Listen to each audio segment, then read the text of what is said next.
Bonjour à tous, il a été mauvais, extrêmement mauvais. Emmanuel Macron, ce 13 mai au soir sur TF1 pendant plus de 3 heures, mais il y a même des sketchs.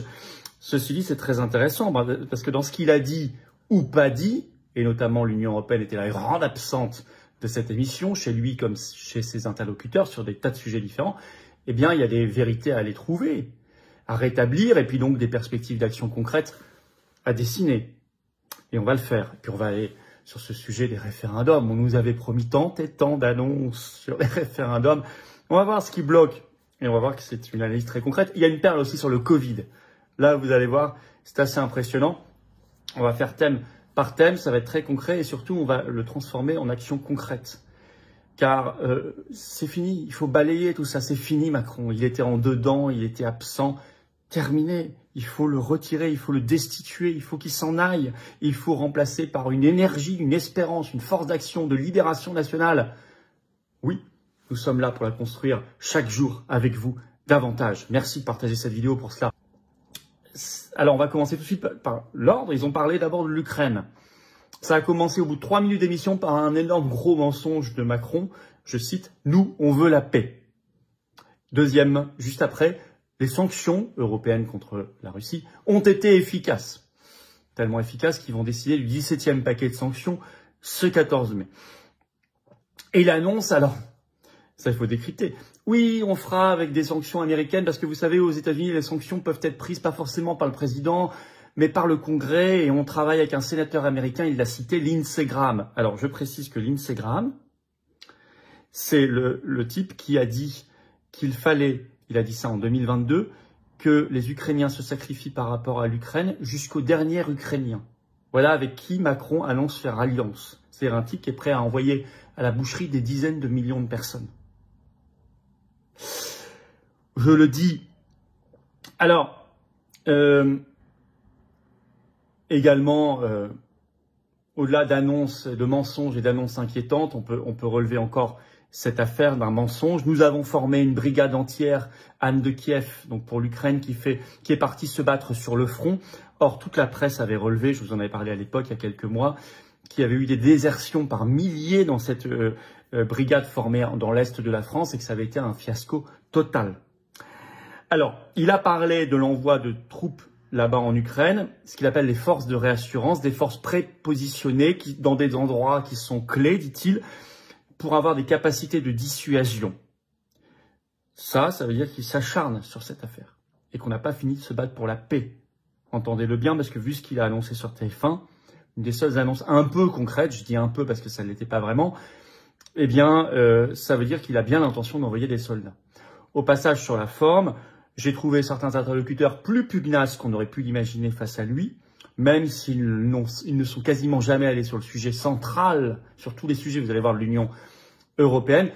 Mais il faut quand même noter que tout était préparé, puisqu'à chaque fois qu'un sujet était abordé, Macron avait un graphe à présenter derrière. Donc c'est-à-dire que, question par question, il avait été évidemment informé de tout. Je ferme cette parenthèse. Sur les forces de rassurance, on doit se battre pour la paix. Alors il annonce, je le cite, « L'Europe de la défense est absolument fondamentale ». Ça, c'est l'armée européenne. Dommage que le sujet n'ait pas été creusé parce que c'est extrêmement grave. Et il a annoncé aussi, on veut mobiliser l'argent privé pour l'Ukraine. Tout ce projet Lansignon d'aller piocher dans l'épargne. Sur la dissuasion nucléaire, il a eu la question. Alors, tout de suite, j'ai vu comment le journaliste Darius Rochebin, LCI TF1, avait évacué cette question en disant dire que le bouton nucléaire sera partagé est un peu complotiste. Donc on ne va pas vous poser la question. Mais non, c'est la question centrale. Bien sûr que Macron ne va pas vous dire tout de suite qu'il va partager le bouton nucléaire de la France avec d'autres pays européens. Mais évacuer en disant ça, c'est complotiste, c'est aussi bête que de dire s'interroger sur l'origine du Covid, c'est complotiste. S'interroger sur l'existence un jour d'un pass sanitaire en France, c'est complotiste. Ce qu'on nous disait à l'époque. Désolé, non, le chemin nous mène à ça. Évidemment, le partage du bouton nucléaire, le transfert même du bouton nucléaire. Alors, ceci dit, une bonne question lui a été posée. Il n'a pas répondu, Macron. Parce qu'on lui a dit, mais prendre des risques, par exemple pour la ville de Lyon en France, qui pourrait avoir une frappe retour nucléaire, pour protéger Varsovie ou Vilnius, est-ce que c'est concevable? Parce que c'est ça, concrètement, même si on installe des armes nucléaires en Pologne ou dans les États baltes, ça va nous ramener à ça. C'est que le pays qui sera ciblé en retour, par exemple par la Russie, si jamais ça tournait mal, ce serait le pays d'origine de ces armes nucléaires, c'est-à-dire la France. Donc prendre des risques pour Lyon ou Paris ou une autre ville française pour protéger Varsovie et Vilnius, est-ce que vous êtes d'accord? Et Macron a éludé. La question ne se pose pas comme ça. Mais si elle se pose exactement comme ça, il n'a, je le remarque, ni dit oui, ni dit non. Sujet pour moi qui était central dans cette émission. Alors après, on a basculé sur l'économie et le social. Il était face à la secrétaire générale de la CGT, Sophie Binet, qui a été assez pugnace, mais qui n'a pas posé la question de l'Union européenne, ce qui fait le jeu de Macron, parce que lui a répondu à chaque fois, c'est l'Europe. On va trouver la solution avec l'Europe. Ça, c'était incroyable. L'Europe, l'Europe, l'Europe. Il sautait comme un cabri sur sa chaise, comme aurait dit le général de Gaulle. Alors, à un moment, il dit oui, mais il y a une crise parce que je cite Macron, on a une crise de l'énergie, il y a une crise européenne, le prix de l'énergie a flambé. On a l'impression que c'était une pluie de sauterelles, ça tombait comme ça, comme une fatalité du ciel. Mais ça ne tombe pas du ciel comme une fatalité. C'est construit par le modèle européen, par le marché européen de l'électricité. On peut s'en sortir si on quitte l'Union européenne. On peut diviser par 3 en France le prix de l'électricité, surtout en France, avec notre modèle barrage, nucléaire, si nous quittons ce marché européen d'électricité. Donc là, il l'a présenté comme une fatalité, ce qui est faux. Alors sur ArcelorMittal, non, je ne vais pas nationaliser ArcelorMittal, alors que c'est la seule solution. Ça ne coûterait qu'1 milliard d'euros, désolé, hein, c'est même pas la moitié du dernier chèque qu'on a fait à l'Ukraine. Bon, or c'est ultra stratégique l'acier, hein. Ultra stratégique, y compris pour l'indépendance nationale et pour sauver des milliers et des milliers d'emplois. À ça, il répond l'Europe. J'ai vu, dit-il, la présidente de la Commission européenne, la belle affaire.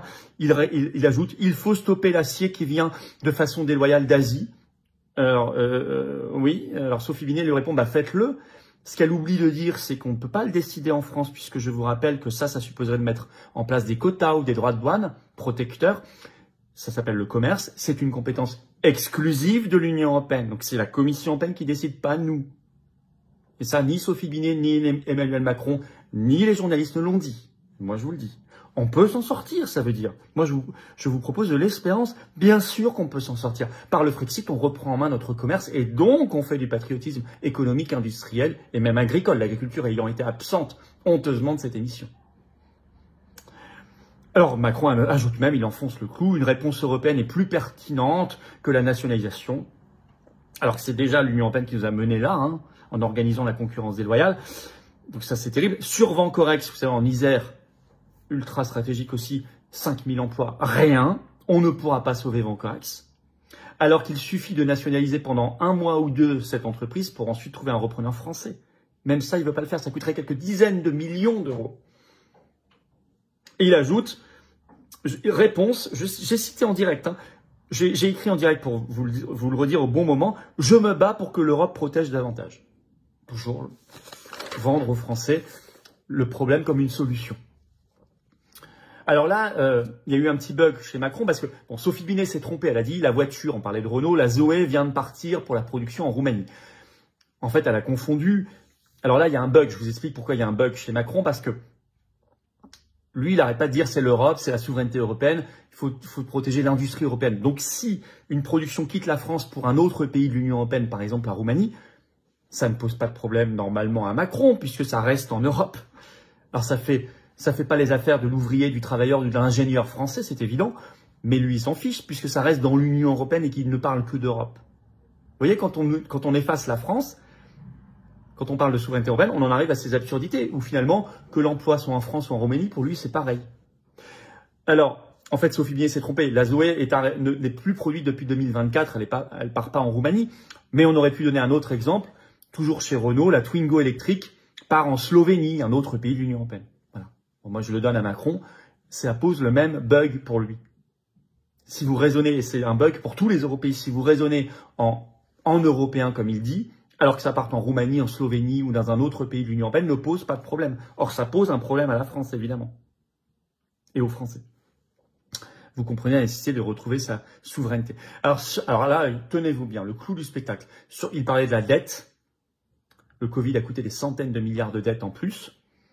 Phrase de Macron, je cite texto, « Pendant le Covid, personne ne m'a dit de ne pas faire ce qu'on a fait. Personne. » J'en suis tombé de ma chaise. Personne ne lui a dit. On l'a hurlé partout et dans les rues chaque semaine en disant notamment, je me souviens de ce slogan, « Rouvrez tout de suite » qu'on a même mis sous nos badges Ah ouais, je l'ai encore. Tout rouvrir tout de suite. Ouais, j'enlève la poussière parce que vous voyez, c'est un peu vieux. Tout rouvrir tout de suite. Je l'ai encore. Ça nous aurait permis d'économiser au-delà, d'économiser des vies, du bon sens, des libertés. Ça nous aurait permis d'économiser des centaines de milliards d'euros de subventions, de dettes et tout, qu'on aurait pu économiser. Vous imaginez? Alors quand il ose dire personne, non, les patriotes étaient là. Étaient là. Merci d'ailleurs à tous ceux qui ne l'ont pas oublié, tous ceux qui se battent avec nous et qui se battront avec nous, y compris dans la rue, sur ce sujet-là et d'autres, d'être là et de nous soutenir. Nous sommes un mouvement très attaqué, indépendant. N'oubliez pas que tout ce que chacun fait, tout ce qu'on fera demain, j'ai besoin de vous. Je vous rappelle que pour adhérer ou réadhérer aux Patriotes, c'est le premier lien maintenant sous la vidéo en description. Ou faire un don au mouvement, c'est le deuxième sous la vidéo en description. Nous sommes un mouvement indépendant très attaqué qui n'a pas un euro de subvention publique. Je le rappelle pour ceux qui veulent nous rejoindre ou soutenir cette action. Nous avons besoin de vous. Et vous serez très utile à la cause et on gagnera ensemble. Je referme cette affaire parce que cette phrase était incroyable. Ensuite, débat avec Robert Ménard sur insécurité, immigration, etc. Bon, Ménard, plus pugnace que je l'aurais cru, j'avoue, mais ils ont éludé les vrais sujets. Entre européistes, ils n'ont pas parlé des vrais sujets. Par exemple, la drogue. Ils ont commencé là-dessus. Macron avoue, souvent les têtes de réseau sont en dehors de la France. Oui, c'est vrai d'ailleurs. Et comment on fait dans un pays qui n'a plus de frontières nationales et qui a démantelé 80% de ses douanes? Parce qu'on est dans Schengen et dans l'Union européenne. Comment on fait? Eh ben, on quitte Schengen et l'Union européenne, on recrée nos douanes et on recrée des frontières nationales. Et on pourra lutter infiniment plus efficacement contre le trafic de drogue, notamment. Ça, évidemment, ni Ménard ni Macron ne l'ont dit. Sur l'immigration, c'était encore plus incroyable. Ils ont tourné autour du pot pendant 20 minutes sur le regroupement familial. Parce que Ménard a fait remarquer, justement, que depuis une loi de 2018, sous Macron, eh bien, le regroupement familial a été élargi, notamment aux frères, aux sœurs, etc. Et Macron dit, bah oui, bon, mais ça concerne pas tant de monde que ça, blabla.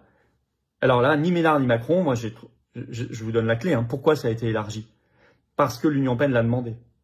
Parce que l'Union européenne a une directive qui impose le regroupement familial, je vous l'ai déjà dit, depuis 2003. C'est une directive sur la réunification familiale. Et elle disait à la France, vous avez un regroupement familial trop restreint, il faut l'élargir. Et en plus, la CEDH le demande aussi en vertu de son article 8, sur le respect de la vie privée et familiale. Donc, si nous en sommes là, si nous ne maîtrisons plus 90% de notre politique migratoire, c'est parce que nous sommes dans l'Union européenne et la CEDH qu'il faut quitter. Et ça, évidemment, personne, ni le journaliste, ni Ménard, ni Macron ne l'ont dit. La clé, elle est là. Moi, je vous propose de l'espérance. On peut s'en sortir, encore une fois. Sur les référendums, ça y est, le moment que tout le monde attendait, parce qu'on soi-disant qu'on allait avoir des annonces. Et alors là, d'abord, il dit, je vais donner la parole aux Français. J'ai saisi le Conseil économique, social et environnemental sur le rythme scolaire des enfants. Bon, quand on saisit une institution, c'est pas donner la parole aux Français. Une institution d'ailleurs qui ne sert à rien et que moi je propose de supprimer depuis très longtemps, ce qui ferait, et ses déclinaisons régionales aussi, ce qui ferait des centaines de millions d'euros d'économies chaque année. Par ailleurs, il dit alors, on va peut-être organiser une consultation multiple, ce qui n'est pas prévu par la Constitution, donc ça veut dire qu'il en fume. Alors donc ça veut dire plusieurs référendums en même temps. Bon, alors. Il a cité des thèmes, réforme institutionnelle, des grandes réformes économiques, l'éducation, on ne sait pas très bien. Il n'a rien dit de concret, sauf qu'il a dit ce ne sera pas sur les retraites, ce ne sera pas sur l'immigration, ce qui de toute façon n'est pas possible par l'article 11 aujourd'hui. Sur le budget, les affaires budgétaires, a priori non, ce qui était la proposition de Bayrou. Alors il dit sur la loi fin de vie, rien de précis. Si le système bloque, si le Parlement bloque, on ira peut-être vers un référendum. Et alors là où il a été le plus concret, c'est sur l'âge d'accès aux réseaux sociaux. 15 ans, par exemple. Enfin, c'est un sujet, excusez-moi, enfin, on peut en parler, bien sûr, je dis pas qu'il n'y a rien, mais enfin, c'est un sujet périphérique, c'est un sujet annexe. Mais en plus, je ne sais pas s'il faut en rire ou en pleurer, écoutez ce qu'il a ajouté. On pourrait faire un référendum là-dessus, mais c'est vrai que sur ce sujet, c'est l'Europe qui décide. Donc, on ferait un référendum, mais ensuite, on devrait négocier avec l'Union européenne pour qu'elle suive notre référendum. Donc, il nous propose un référendum sur un sujet périphérique sur lequel on n'a même pas la souveraineté. C'est l'Europe qui décide, comme il dit. Non, mais vous imaginez le niveau. Bon, alors je vais vous dire, ce qu'il faut, c'est un référendum sur on reste ou on sort de l'Union européenne, d'où découlera tout le reste, tous les autres sujets, où on reprendra la main. Économie, agriculture, immigration, réseaux sociaux si vous voulez, pour les jeunes, éducation, santé, liberté fondamentale, diplomatie, sécurité, etc. Industrie, bon, évidemment. Je vais en parler. Alors, enfin, une petite question sur nutrition et sport avec Thibaut InShape. Bon, il y a trop de sucre dans l'alimentation, a dit Thibaut InShape, ce qui est très vrai. Ce qui est très dommage là, c'est que Macron a répondu « Il faut favoriser la production agricole et alimentaire locale, les circuits courts ». Mais là encore, personne ne lui a fait remarquer qu'on ne peut pas le faire puisque notre commerce est piloté par l'Union européenne, je vous le redis, et qu'elle ne cesse de signer des accords de libre-échange qui est l'inverse du local et du circuit court. Le libre-échange, c'est aller chercher des milliers de kilomètres. Et qu'elle a annoncé 10 nouveaux accords de libre-échange avec l'Inde, Mercosur qui va être finalisé, l'Australie, etc., dans les années qui viennent. Donc c'est l'inverse, donc c'est la malbouffe. Donc on va pas régler les problèmes de nutrition, d'obésité, etc. Qu'il s'inspire de ce qu'est en train de faire Kennedy Junior contre l'industrie agroalimentaire, sur la suppression des colorants artificiels, sur le fait qu'il y ait beaucoup moins de sucre dans l'alimentation. Je veux dire, ça, c'est des vrais, très grands sujets sur lesquels nous sommes en pointe aux Patriotes. On y reviendra d'ailleurs à Arras. Plus gros événement souverainiste de France, les Assises 2025, 13 septembre, inscrivez-vous. C'est 5 € pour l'accès à toute la journée, il y a un programme incroyable. Regardez déjà nos premiers intervenants annoncés, c'est extraordinaire, par le lien sous la vidéo en description dès maintenant pour Arras, tardez plus. Mais on en reparlera de tout ça. Alors, finalement, donc référendum, rien, la blague. Moi, nos Patriotes, nous sommes pour faire sauter tous les verrous de l'article 11, parce que l'article 11 énumère une liste de sujets sur lesquels un référendum est possible en France. Il ne faut pas que ce soit limitatif. Ça doit être sur tous les sujets possibles, tout traité, tout accord international, tout projet de loi. Il doit pouvoir y avoir un référendum. Donc il faut faire sauter l'article 11 et ses restrictions, et il faut ajouter le RIC sur tout sujet, le référendum d'initiative citoyenne sur tout sujet, dans la Constitution française. Et il faut faire un référendum d'urgence sur notre sortie de l'Union européenne sur le Frexit, pour retrouver la clé de notre destin. Vous voyez, ça, c'est des propositions concrètes d'espérance. D'espérance. Quand il y a des sujets européens, et là, ils étaient glissés sur tous les sujets dans cette émission, il faut le dire, il faut l'analyser, et il faut proposer, contrairement à ce qui a été fait dans cette émission. Aussi bien par Macron que par ses interlocuteurs, que par les journalistes. C'est toute la différence patriote. Et là, vous recréez de l'espoir, de l'avenir, du projet national concret. Voilà ce que je vous propose. Merci de partager cette vidéo massivement, elle est très importante. Un petit clic gratuit sur s'abonner en dessous aidera énormément. Venez ce vendredi 16 mai à 19h en direct sur cette chaîne et rejoignez-nous aux Patriotes là en direct maintenant. Si vous aussi vous voulez le concret, l'avenir, l'espérance, alors adhérez aux Patriotes dès maintenant par le premier lien sous la vidéo en description ou réadhérez. Vérifiez votre date de fin d'adhésion, c'est à vous de le faire. Adhérer ou réadhérer, c'est le premier lien sous la vidéo en description. Ce lien est également commenté épinglé, petite fiche sur l'écran maintenant et dans quelques secondes un lien sur l'écran. Bienvenue ou re-bienvenue. On va retrousser nos manches ensemble et on va l'avoir l'espérance et l'avenir.